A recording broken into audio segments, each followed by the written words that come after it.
Hello students, we had been doing the exercise of lesson 2, One Stormy Night. Let us see the question number 3. Please see in your textbook. The question number 3 is, how does the narrator describe the storm? How does the narrator describe the storm? यानी लेखक उस तूफान का उल्लेख कैसे करता है?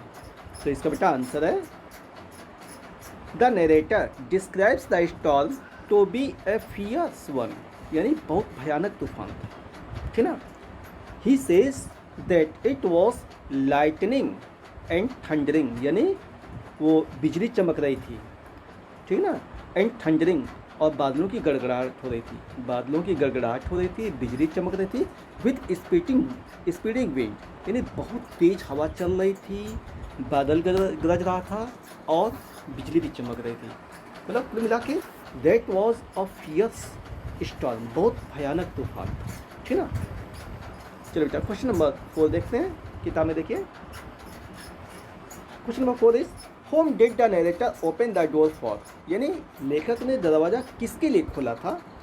Why did he open the door, और दरवाज़ा उसने किस लिए खोला था. तो बेटा इसका आंसर है, the narrator open the door for an old man, है उसने एक बुजुर्ग व्यक्ति के लिए दरवाज़ा खोला था, who was knocking at the door, जो दरवाज़ा खटखटा रहा था, and requesting to open it, और दरवाज़ा खोलने के लिए बार बार रिक्वेस्ट कर रहा था.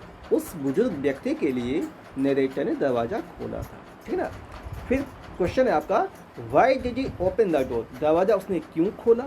तो बेटा इसका जवाब ये है, द नरेटर फेल्ट, लेखक ने ये महसूस किया, उसको समझ में आया, that it would be a cruelty, बहुत निर्दयता होगी, it would be a cruelty, बहुत बड़ी निर्दयता होगी, क्या, to let him stay outside in the storm, यानी उस बुजुर्ग व्यक्ति को उस तूफान में रहने दिया जाए, दरवाज़ा न खोलूं, ये उसके प्रति बहुत क्रुएल्टी होगी, ठीक ना. सो दैट्स वाई, इसीलिए he decided to open the door for the old man, इस नरेटर ने उस बुजुर्ग व्यक्ति के लिए दरवाज़ा खोलने का निश्चय कर दिया, ठीक ना. चलो बेटा question number 5. Question number 5 is, when did, बेटा लाइट चली गई है, बाद में करेंगे. हाँ बेटा क्वेश्चन नंबर 5 देखो अपनी बुक में. When did the narrator's mother return, यानी लेखक की माँ कब वापस आई थी. What did she tell the narrator about his father's condition, और लेखक की माँ ने उनके पिता की कंडीशन के बारे में क्या बताया, ठीक है बेटा. तो इसका आंसर है ये, the narrator's mother return the following day late in the afternoon, यानी लेखक की माँ जो है अगले दिन दोपहर को काफ़ी लेट आई थी, दोपहर के बाद आई थी, ठीक ना.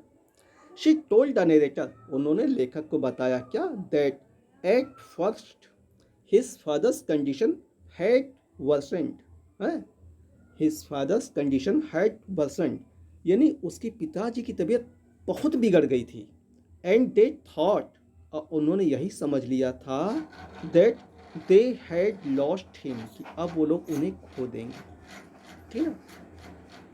लेखक की माँ ने बताया कि तुम्हारे पापा की तबीयत इतनी बिगड़ चुकी थी कि हमने यही समझ लिया था, that we had lost him, अब हम लोग उनको खो देंगे.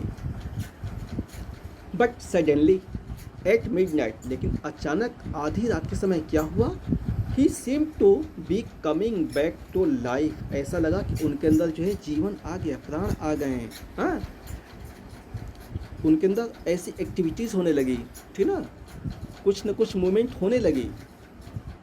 The sudden improvement